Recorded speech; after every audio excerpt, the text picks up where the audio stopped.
Muchas gracias, la verdad es que aprecio este aplauso y el cariño de todos ustedes.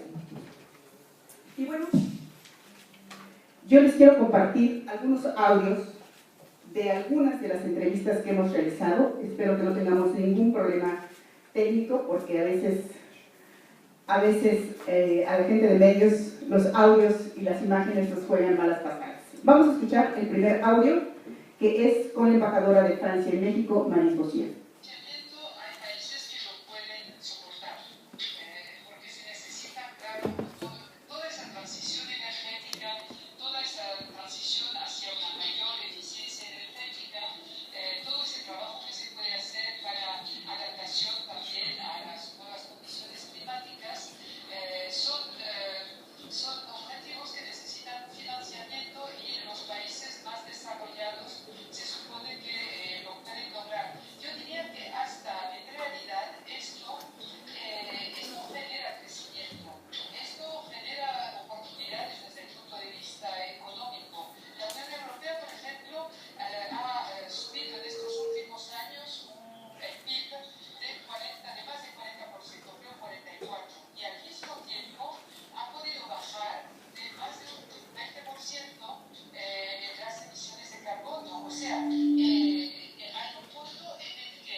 Escuchemos ahora el siguiente testimonio.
Les invito ahora a escuchar el tercer testimonio. Y además, la importancia de crear incentivos económicos y involucrar el capital privado en nuestras soluciones. Tanto la Unión Europea como México, en quien hemos encontrado un aliado fundamental y efectivo junto al país, han presentado ya las metas a las que cada uno se compromete para contribuir a mantener el calentamiento global por debajo de 2 grados centígrados. Para el Reino Unido, estos compromisos deben estar vinculados directamente a estrategias sólidas de financiamiento público y privado que permitan activar nuestras economías promoviendo la investigación y la innovación. Este es el tercer testimonio. Les pido ahora, equipo, por favor, me ponen el cuarto audio para tenerlos ya todos corriditos.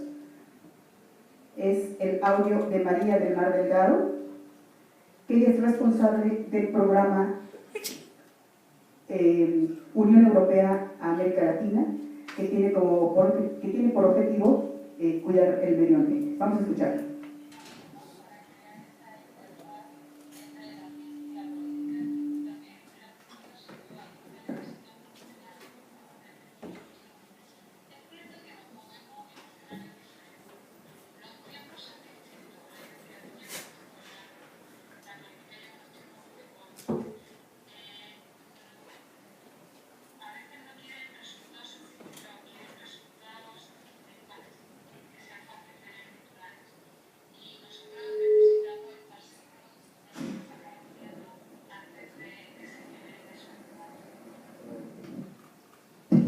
Es exactamente lo que nos dice María del Mar. A veces los políticos no entienden las investigaciones de los científicos, pero los científicos, y sobre todo los científicos sociales, no hemos sido capaces de encontrar una arena de común entendimiento. Escuchando estos audios, quiero compartir con ustedes, la mayoría de ustedes lo sabe, pero evidentemente este conocimiento tenemos que multiplicarlo.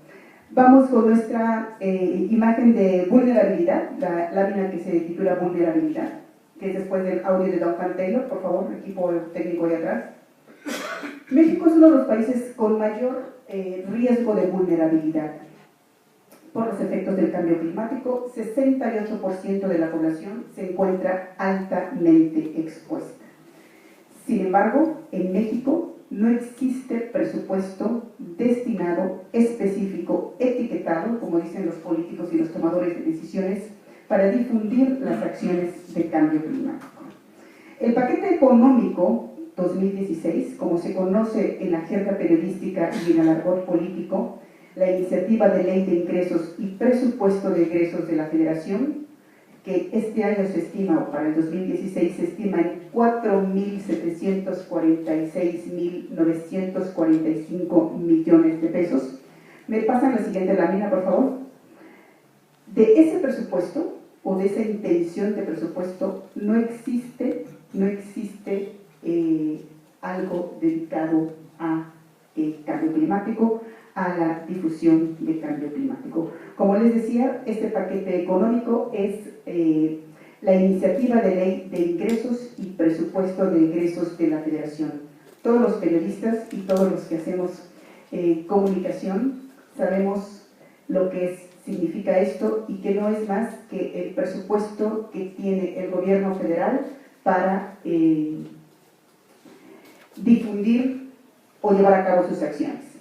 El business as usual, como lo llama Mario Molina, pues es que seguimos haciendo lo mismo. Nos comprometemos en los foros internacionales a hablar de índices de disminución de los gases de efecto invernadero, pero esta gráfica nos muestra que cualquier día de la ciudad, si no hay viento, si no hay lluvias, nuestra ciudad, en un punto icónico de la capital del país, el Palacio de las Bellas Artes, la ciudad está completamente contaminada. Y es que se sigue privilegiando la energía proveniente de combustibles fósiles, del petróleo, mientras que los países industrializados están trabajando ya en las energías limpias desde hace ya un buen rato. En México, la clase política sigue preocupada en cuánto va a estar el barril de petróleo el próximo año, y yo sinceramente quisiera ver una empresa que se llamara algo así como Solmex, y que no tiene que ver con la cerveza Sol, sino el aprovechamiento de la energía solar. Vamos con la siguiente lámina, por favor, impactos del cambio climático. Ustedes pueden ver aquí claramente la vulnerabilidad de las zonas del planeta. Obviamente México está entre ellos, y pues todavía seguimos trabajando con energías, como les digo, provenientes de fósiles. Recientemente tuve la oportunidad aquí, invitada también por el PIN, a compartir espacio con Efraín Bámaca. Vamos con la siguiente lámina, América Latina 1%. Efraín Bámaca es un investigador, un periodista también de Guatemala, y él hizo una investigación que se llama Comunicación del Cambio Climático en los medios escritos en América Latina. Esta investigación revela que la cobertura del tema cambio climático y consecuentemente ecología, biodiversidad, sustentabilidad no llega a el 1% del universo total, cuando el universo total es de aproximadamente 46.000 notas que se publican en periódicos de América Latina. Esto habla de la importancia de destinar esos presupuestos, esos financiamientos, precisamente para difundir las acciones de cambio climático. Continuamos con la siguiente lámina, que es financiamiento internacional. Estos que ustedes ven aquí son solo algunos de los numerosos organismos internacionales que tienen recursos, que destinan recursos para trabajos de cambio climático. La gran mayoría están enfocados a las energías, y por eso la insistencia en hablar de las energías provenientes de fósiles y las llamadas energías limpias.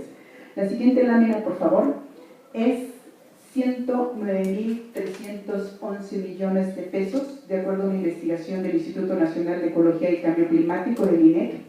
Es la cantidad que México ha recibido entre 2006 y 2014 por parte de organismos financieros internacionales. La mayoría de los casos son préstamos, pero hay un buen porcentaje de donaciones. El análisis que hace el INEC sobre estos presupuestos lo llamó identificación y análisis de los flujos financieros internacionales para acciones de cambio climático en México. En esto hay poca transparencia y, en consecuencia, no están destinadas las partidas para la difusión de acciones de mitigación en cambio climático. Allí es donde podemos o debemos poner el acento. Siguiente lámina, por favor. Los medios de información y de comunicación en general, y particularmente los medios especializados, hemos tenido que comenzar a hacer sinergias. Esto, en el corto, en el mediano y en el largo plazo, es muy positivo. ¿Por qué?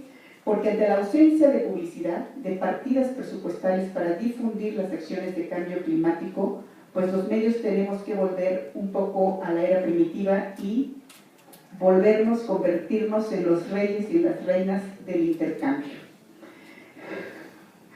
Esto funcionó en la antigüedad y sigue funcionando hoy, y creo que en este año particularmente ha sido muy vigente. De ahí la importancia de destinar estas partidas presupuestales. Pasamos 2 láminas más, que es la de conclusiones, por favor. El audio ya lo escuchamos, un poco como les decía, nos juegan algunas malas pasadas. En las conclusiones, creo que aquí hemos coincidido, por lo menos en esto: es urgente generar presupuesto para difundir acciones de cambio climático. Es urgente dar prioridad al tema en la agenda nacional. Hay instituciones de los gobiernos estatales, de los gobiernos municipales y aún de la federación que no han considerado el tema. ¿Por qué? Porque no entienden esa transversalidad que debe haber. Quiero concluir con una reflexión en la siguiente lámina, por favor. En la UNAM estamos muy orgullosos de este personaje. Les voy a contar brevemente la anécdota que en una ocasión, en una entrevista, le conté a Sandra. Hace muchos años, Mario Molina daba una conferencia en Tacuba 5, una subsede de la UNAM.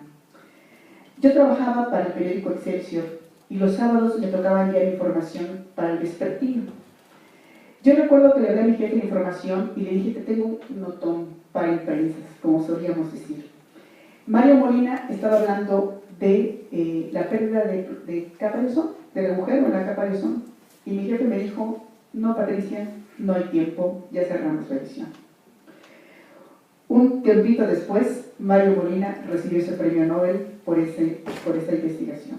Y la verdad es que hoy Mario Molina nos está diciendo nuevamente que si decidiéramos cambiar de energías fósiles a energías limpias, el costo sería entre el 1 y el 2% del PIB mundial. La pregunta es: ¿por qué o para qué estamos esperando? Yo los quiero dejar con esta reflexión y hoy he tenido la oportunidad de manejar esta información tanto en el programa de televisión La Neta del Planeta, como en el programa de radio y en el programa y en nuestro portal. Quiero compartir también con ustedes, si nuestro próximo ponente Roberto Rojo me regala un minuto. Gracias, Roberto. Quiero compartir con ustedes que comenzamos comprando el tiempo aire en una estación de radio. ¿Por qué? Porque los radiodifusores no se atreven todavía a hablar del tema. Porque las concesiones de radio y televisión están tan deseadas que no tenemos espacio, y la única manera de hacerlo es o comprando el tiempo aire o yéndonos a la transmisión por internet. Nosotros elegimos primero uno y luego el otro. Hoy nuestro programa de radio se transmite en una plataforma que muchos de ustedes aquí deben de conocer, SoundCloud. ¿Por qué? Porque se paga una cuota anual y no tenemos que ver que si al señor concesionario de la estación de radio se le ocurre aumentarnos el precio de un día para otro, sin decirnos, como decimos coloquialmente, agua abajo. Y hago también un llamado en esta plataforma de transmisión precisamente para que los espacios oficiales de radio y televisión nos abran esos periodos que a veces tienen muertos para difundir estos temas.